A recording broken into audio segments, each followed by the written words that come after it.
with Score the Doors, the real estate podcast that's going to help you learn how to invest and add some doors to your portfolio. Today, I got Jonathan Baker from Baker Auction and Realty here in Evansville, Indiana. Man, I really appreciate you coming out today and being my first guest. As you already seen, this is our second take because I didn't push the button the first time. So we'll make sure we get that right the next one's coming out. So I really appreciate y'all being a part of this. I was talking to Jonathan earlier. How long have you been in the real estate market? 20 years. 20 years, right? Said you started right out of high school whenever you was 18. So, I was saying I was trying to teach my kids a little bit of this. I got a 16-year-old. I try to tell him, and something I see in this business that millionaires are made daily, and I see people lose money daily, but real estate is the number one way for somebody to build wealth and build a quote. Absolutely. And a lot of people don't understand that. So, and that's the best way. When the best time to invest in real estate? Yesterday. That's correct. Now, do it. And I always say buy dirt because they're not making it no more. They're not making it anymore. Not at all. If you got it, you can do it.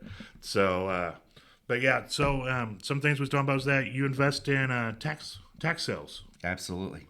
So, I love tax sales too. It's something that I started about 2 years ago. I've been in real estate now 7 years. I don't have the 20 years in it. So I don't have as many unicorns and horror stories to go through with it. So, man, we was saying you was dealing with one tenant trying to get out that if you are looking at okay, here we go. Sorry, I was messing it all up. So one of the horror stories we was talking about was if you get tenants, that something that you need to do is your diligence. Absolutely. To make sure that you get them in. I was speaking with a gentleman earlier today. Him and his girlfriend was talking about maybe getting into rental properties. And I told him, I said, you got to make sure that if you get into rental properties, that if something happens with a tenant, that you can cover if they leave out. Because a lot of people don't know is that if you make a tenant mad, they'll take your toilet and take your electrical plugs with them. They will. And then you got to come back and replace that. So I had a gentleman, I think he was over on Governor, and this is how crazy tenants are, and you've dealt with it in 20 years. We had the house under contract for $65,000, right? The lady was a hoarder. She turned around, got mad at the landlord, went down and got a temporary protective order against the landlord. So the landlord had to wait 14 days, right? Yeah. The court didn't issue it. Turned around, told her she had to vacate the property. Well, she went downstairs, unhooked the washer, and turned the water on and walked back upstairs. So when we got into this house, finally, the whole basement was leveled with water. So not only did he lose all of his HVAC, washer, hot water heater, and then she had the place just full of trash. And I couldn't imagine what it would take to get that wet trash out of there. So, that the key to this is you can have rentals and things, but do your diligence. If you have a tenant, make sure you do a background check. Absolutely. Find out if they have evictions and see, what they are. Just because you have a good heart means you could lose your house. Yeah. Don't rent to family and friends. Family and friends. That was what we was talking about. I was talking about, before I got into this, I used to own a restaurant. And that was my number one thing was I never hired in family or friends because, when your family's boss, Thanksgiving dinner don't taste the same, And then if you got friends, if you got to fire them, it ruins the friendship. It does. And there is so many. And I try to tell people too, one of the things I learned is about partnerships. Is the only ship that will never set sail is a partnership. That is correct. 90% of partnerships fail. That's just statistically facts. And I try to tell people that and whenever I had the restaurants, I had several people that always want to go in a partnership with me, and I was like, I don't think I could do it. I want to be the boss. I want my ideas to be the one to go for it, and I don't want to argue with somebody over it. So, on tax sales, talking about doing your diligence. So, the tax sale, our list here, and you said all 92 counties? Yep, all 92 counties. All 92 counties comes out in July. And this is when you would start your diligence to go out, get the list, see which properties that you would want, and then you would drive around. actually get out, walk around, look at the properties. You don't go in the properties if they're vacant. Don't step Don't foot do in it. them. Don't do it. You're breaking and entering. But you can walk around the property, snap pictures, and take a look at it. That's something that I did last year. I was working for a company, and that's what I did for them. I went around, and I think we had 34, 35 properties that I went around, looked at them, took pictures, and then I wrote out what I thought it was worth and, Absolutely. whatnot, broker price opinion. But so you get your list, you kind of narrow it down, you figure out what properties you want to bid on, and make sure you bring an address because they're not going to have addresses on the paper. He was saying, and don't go by the address. Don't go by the You address. need to go by the legal description, because if you go by the address, you might end up with a sidewalk. Yep, you don't want to do that. I've seen it happen. Landlocked properties. Yes. They sell all the time on tax sale. But get your list, narrow it down, figure out what you want to do, and figure out how much you want to spend on that particular lien. Right. It's an auction setting, and people, they get their bidding, and they kind of spend more than they should have. So, and that comes down to, I feel sometimes, that new car fever. yeah, absolutely. You get in there and you get that drilling going. You're like, I don't want him to get it's only another $100. And sometimes people get that mindset. It's like, oh, it's just another $100, but it was just $100 5 bids ago too. Yeah, absolutely. Now you're $1,000 in the hole instead of. But the biggest thing you got to remember, you're not buying real estate. No. You're buying an interest or a lien in that real estate. Correct. And then there's some stuff that has to happen after you acquire that lien. Yes. You gotta. I know one is you gotta have your You have to have a title search. title search. That's Then correct. you got to send out noticing to anybody that has an interest in the property, mortgage holders, the occupant of the property, the owner of the property, anybody that has any substantial interest in the property on title. And then there's also a redemption period There is. after you buy it that they can come back within 1 year. 1 year. And then, but it is to pay off what was bidded on it, and then plus there is interest, Penalties. and penalties on top of that they would have to Plus, pay to redeem they it. will reimburse you for your 137B, which would be your cost for your title insurance and your cost of getting notice. So, absolutely. So, and that's one of the other issues that I ran into, like you said, for the title search, and always use a title company. Absolutely. Dear God, that was I got a house pending now. The gentleman didn't use a title company, and he's almost $20,000 in the hole over the house. And I think if he would have used a title company, it would have relieved a lot of this. But I sold a house at a tax lien, and we closed on it. And the gentleman went 30 days later, and the city raised it. Yeah. It's a buyer beware sale. Beware, and that comes down to do your diligence. Absolutely. Because I felt horrible for the guy. You pay, $20,000 for a house, and you go And back. A month anyone later. can redeem a property. Can, yeah. Yeah. So, if you buy an investment and you don't like what you bought, you have 1 year to redeem yourself out of it. Really. See, that's another. And that's we've done another- it. Yeah.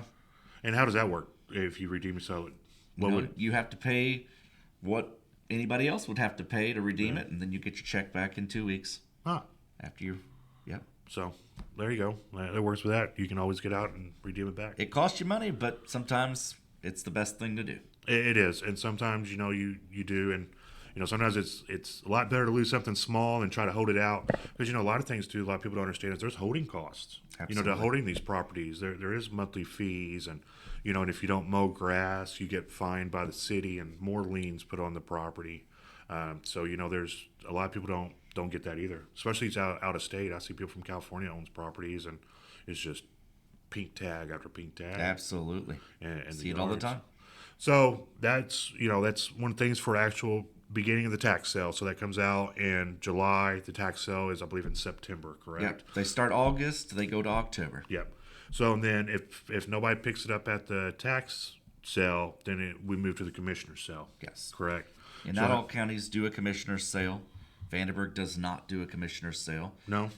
But commissioner's sale is basically, it shrinks your period of redemption down in half. And you still have to do your noticing, your title search.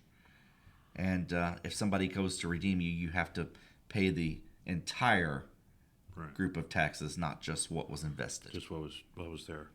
So what happens in Vandenberg County if it doesn't go from when it goes from the tax sale, nobody buys it. If it doesn't go to a commissioner's sale, what goes after that? So the county commissioners do claim title to a lot of these properties, Okay. and then they sell them at a public auction. Okay. Okay. With So that a is. quiet title attached. And then if it doesn't go from there, does it go to the land bank? Is that when the During the time that the commissioners acquire properties, they do offer it to like entities like the land bank. right? Yes. So I don't know much about the land bank. I just know they own a bunch of property that nobody wants. Yep. And they sell them. They do. I see it. A gentleman down on Bear Park, they sold him the whole neighborhood for Absolutely. like $5,000, and he's been doing it. He's built two real nice $189,000 homes down there. And if you are an adjoining landowner, you can buy from the land bank. Yes, I had another gentleman did that. He Yeah. expanded his over because they just want to make sure that it's taken care of and some kind of taxes. I had a property recently that my air conditioning unit was kind of on the neighbor's lot, and the land bank owned that lot, and I needed to build a fence on it Right. because the first unit was stolen. So we acquired the property, I think, for $500 from Right. the land bank, and put them back together and where they should have been. Right. Right. Some of those small lands you can't build on, so you may as well put it with an adjacent property. And And then increase the value of your property. absolutely, That's it. And that could be a key for people too. If you own a home, maybe the lot next door to it, check and see, if the land bank owns it, you could probably pick it up, like you said, $500 or yeah, cheaper. absolutely. And then expand you out. So you get your tax deed. Now what? Well, once you get your tax deed, now we're, I guess, trying to figure out what we're going to do with the property, correct? Absolutely. If we're going to rehab it, and maybe lease it, rent it out, or out. flip it, Flip it. right? But you still don't have clear title. No, okay, So when you buy a property, when you bought a lien, you bought into a lawsuit. right, And a lot of people don't realize that. okay, So, you have to either quiet the title or go through some organizations that allow you to do a title product that will cover. Because, if you go just to a regular title company with that property, they're not going to allow you to close on that property with title liens. insurance. right. Because there's that quiet. So you need a quiet title, contact an attorney. And that's another bit and piece. That's like 6 to 8 months for a quiet title. Yeah, because that has to go through like you said, you have to issue notices to everybody, and then it has to go through the court system, and a judge has to write off on that. Is that correct? That is correct. To get a quiet title. But there's a lot of title companies or different title products that will insure a tax lien. Okay. Meridian Title and some other title companies do have that. Actual insurance out there Yes. to do that. So that's something to look in that. But you it can costs look into. money. So Right. you need to also incorporate that in your investment costs. Right. And I think that's where a lot of these people get behind too, is that they don't understand these little fees. And these little fees add up. Just like you said, or if you gotta get a quiet title, now you're holding a property for another 8 months, and then you're paying attorneys and everything that Well, you need to I'm do. going to throw you a curveball. What about bankruptcy?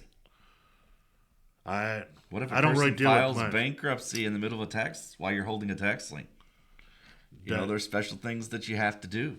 Is there? With that. So I didn't. I never even thought about that. But yeah, I guess You have that so. year to ask the court. So you have to ask the bankruptcy court to allow you to send the notices, and then they put it back on hold, and Really? it could be a mess when it comes to bankruptcy. I believe that. And that's why I always call them it's the problem childs. But and what I really like about it is that there's not a lot of people that really do try to that understands you that's your niche, you understand that, and I'm learning it more as I go along. Like I'm still a little new into it, but I believe it or not, I enjoy doing it. And one of the things I really enjoy about these houses is I feel like it is an adventure every time I take a plywood off a door. Yeah. I do not know what we're going to walk into. Every day is different. I love it. It's an adventure. Dude, I love it. And I tell people that's one of the things I love about being a realtor is I see a lot of things that the average person doesn't see Would never see. from $1.5 million homes to safe rooms to $5,000 homes that you're like, how did this happen?